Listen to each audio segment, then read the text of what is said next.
शादी के पहले से ही विभा को कपड़े धोने का बड़ा शौक था। कभी नल के नीचे तो कभी तालाब के पास। अरे मेरी नीली वाली लुंगी नहीं दिख रही है। विभा की अम्मा, कहाँ रखी है लुंगी? अरे वो तो विभा ने परसों ही धोकर रखी थी आपकी अलमारी में, देखो वहीं होगी। वो ना मैंने आज धो दी, मुझे लगा कि गंदी हो गई होगी। अरे कैसे गंदी हो गई थी? उसे तो मैंने पहना भी नहीं। हे भगवान, इस लड़की के कपड़े धोने की आदत से परेशान हो गया हूँ मैं। जितना तो घर में राशन नहीं आता, उससे कहीं ज्यादा डिटर्जेंट पाउडर का खर्चा है। इसकी शादी करवा दो, शादी जाए अपने घर में ही करे काम, फिर चाहे घर के कपड़े धोने हो या पूरे गांव के। हाँ ठीक बोल रही हो, देखता हूँ मैं कोई लड़का। वो दिन भी आ जाता है जब विभा को देखने लड़के वाले आ जाते हैं। लड़की मुझे अच्छी लगी। होने वाली सास कहती है, बेटी अगर कुछ पूछना है तो पूछ लो। वैसे तो हमारी लड़की बहुत ही शर्मीली है, जो बोल दो वो मान लेती है, इसे क्या पूछना होगा। अरे कैसी बात कर रही हो माँ, मुझे इन लोगों के घर रहना है, सवाल तो कई है। हाँ हाँ बेटा, पूछ लो ना, क्या पूछना है। आप लोगों के घर कपड़े कौन धोता है? सास का मुंह बन जाता है। देखो, अगर तुम ये कहना चाहती हो कि तुम्हें कपड़े धोने नहीं आते तो सुन लो, कपड़े मैं ही धोती हूँ, लेकिन तुम्हारे आ जाने के बाद मैं रुमाल तक नहीं धोऊंगी। अरे चुप रहना भाग्यवान, बहू बेचारी घर आई नहीं, उसे डराना शुरू कर दिया। वो क्या है ना बिटिया, अभी तक तो ये कल्लू की माँ ही धोती थी, लेकिन अब तुम्हारे पापा तो दहेज में वॉशिंग मशीन देंगे ही। तभी विभा की माँ बोल पड़ती है, सवाल भी पूछा तो क्या। वैसे भाई साहब, मशीन की तो फिर भी कपड़े धोने की कैपेसिटी होती है, मतलब जो बिटिया दे रहे हैं ना विभा, इसे कपड़े धोने का बहुत शौक है। ये आप लोगों के क्या, आस पड़ोस गांव मोहल्ले सबके कपड़े धो दे और उफ तक ना करे। बाहर देखा नहीं आपने कितने कपड़े सूख रहे हैं, सब हमारी बिटिया ने ही तो धोए हैं। बस भी करो ना माँ, शर्म आ रही इतनी तारीफ सुनकर। और तो और एक दाग निकाल कर दिखाओ तो मान जाओ। हाँ अच्छा अच्छा, माफ करना बेटा, मैंने गलत समझा। हमें तो रिश्ता बहुत पसंद है। और ऐसे जुड़ जाता है रिश्ता कपड़े धोने का शौक रखने वाली विभा का। उसकी शादी हो जाती है कोयला फैक्ट्री में काम करने वाले कल्लू के साथ। शादी के बाद अचानक विभा चिल्लाती हुई सास के पास आती है। सासू माँ, अरे सासू माँ कहाँ है आप? ये तो धोखा है, धोखा दिया आप लोगों ने मुझे। इसे ससुर के चक्कर के बारे में पता चल गया। अरे तो उसमें तुझे क्यों धोखा मिला है? अरे नल में पानी नहीं आता, कपड़े कैसे कब धुलेंगे? अच्छा अच्छा, तू पानी नहीं आ रहा उसकी बात कर रही है। तो आपने क्या सोचा? कुछ नहीं। अच्छा हाँ, तेरी माँ ने कहा था कि कपड़े धोने का शौक है तुझे, याद आया मुझे।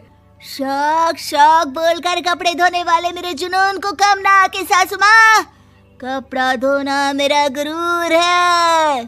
तभी पति भी वहाँ आ जाता है। अभी अभी मैंने इसे सनी देओल की फिल्म दिखाई है, उसी के डायलॉग मार रही है माँ। अच्छा सुन, साफ साफ बता रही हूँ, पानी सुबह 4 से 6 और शाम को 10 से 12 आता है, समझी? विभा टाइमिंग सुनकर हैरान हो जाती है।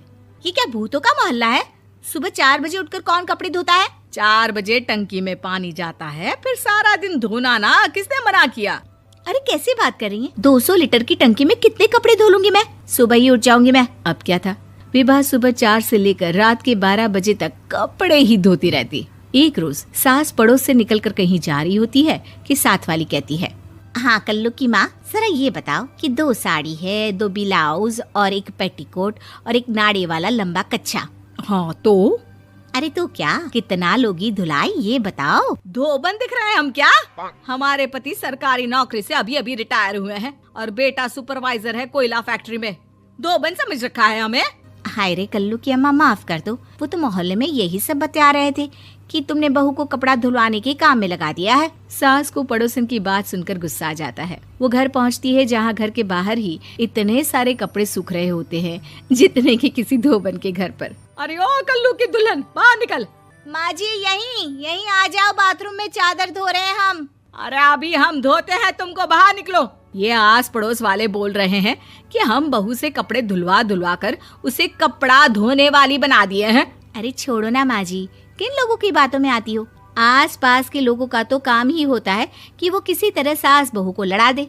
बहू सारे घर के कपड़े धोती है, ये क्या कम है? बोलिए। सास को भी लग जाता है कि वो बहू का ये सनकीपन नहीं छुड़वा सकती, इससे अच्छा है कि खुद ही चुप हो जाए। एक रोज सास और बहू मंदिर जाते हैं, जहाँ सास की साड़ी वहाँ खड़ी भीख मांगने वाली से मिलती है। माँ जी क्या बात है, आपकी साड़ी उस भिखारन से कितनी मिल रही है ना? हाँ हाँ देखो तो, दोनों की साड़ी मिल रही है। क्या बात है कल्लू की अम्मा, तुम खुद को तो अफसर की बीवी बताती हो और ऐसी सिंपल सी प्लेन साड़ी पहनकर घूमती हो।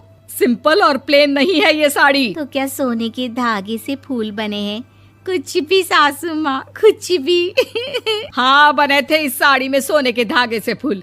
मेरे पति लेकर आए थे मद्रास से स्पेशली मेरे लिए 10,000 की। ताहे भाई साहब इस भिखारन के लिए भी सेम टू सेम साड़ी लेकर आए होंगे 10,000 की।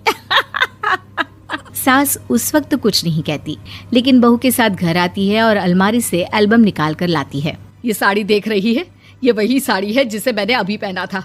इस साड़ी में ये जो चमकदार फूल दिख रहे हैं ना, ये सोने के धागों से काढ़े गए हैं। लेकिन तू लोकल वॉशिंग मशीन ब्रश से घिस घिस कर सारे फूलों को निकाल कर साड़ी प्लेन कर दी। मुझे माफ कर दीजिए सासू माँ। और तो और, जब मैंने तुझे तेरी गलती के लिए कुछ नहीं कहा, लेकिन तूने तो सबके सामने मेरा मजाक ही बना दिया। क्यों? बहू को समझ में आ जाता है कि अब से उसका कपड़े धोना बंद।